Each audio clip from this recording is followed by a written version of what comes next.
مجھے یہ بتائیے کہ اگر ایک شخص میں دوسرے انسان کے لیے محبت، اس کے لیے ہمدردی، اس کے لیے پیار، اس کی غلطیوں کے لیے درگزر، اپنے کے لیے ہی نہیں بلکہ غیروں کے لیے، اس کے اندر یہ ظرف اور بڑا دل نہیں ہے کہ وہ ہر ایک کے ساتھ مل کے چل سکے. اگر کوئی ایسا شخص ہے جو دوسرے کی غلطی کو، ذرا سی بھی غلطی کو درگزر نہیں کر سکتا، تو پھر وہ ہم اس سے نہیں پوچھتے. آپ اس کو کہیں کہ وہ خود سے پوچھے، وہ اپنے آپ سے پوچھے کہ کیا وہ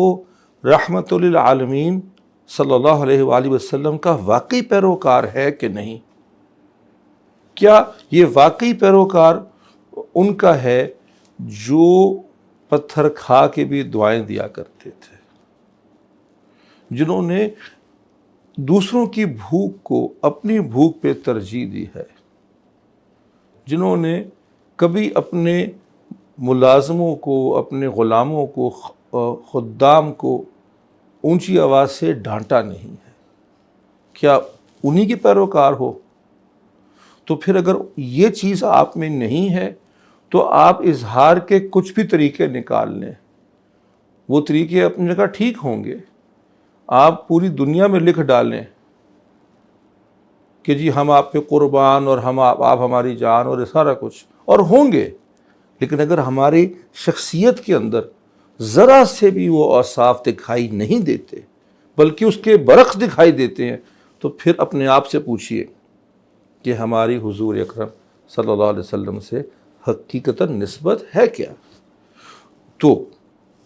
اگر یہ نہیں بھی ہے اور ہے تو اس کو بڑھائیں. ایک ایسا مسلمان، ایک ایسا انسان بن کے دکھائیں کہ ہمیں یہ ادراک ہو کہ آج اگر، کل کو اگر حضور اکرم صلی اللہ علیہ وآلہ وسلم سے جب بھی ہماری ملاقات ہوگی تو ہم ان کو جا کر یہ بتا سکیں، دکھا سکیں کہ دیکھیے ذرا سا ٹکڑا آپ کی رحمت کا ہم نے بھی سنبھال کے رکھا تھا، ہم نے بھی کچھ لوگوں کو ضرور درگزر کیا تھا، ہم نے بھی لوگوں کو بد اخلاقی کے عوض کبھی زندگی میں ایک مرتبہ ہی صحیح دعا دی تھی.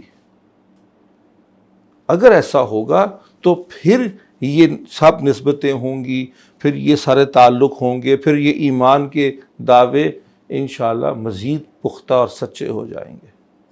اللہ تعالی ہمیں توفیق نصیب فرمائے کہ حضور اکرم صلی اللہ علیہ وسلم کی اخلاق کو ہم بھی کچھ نہ کچھ اختیار کریں.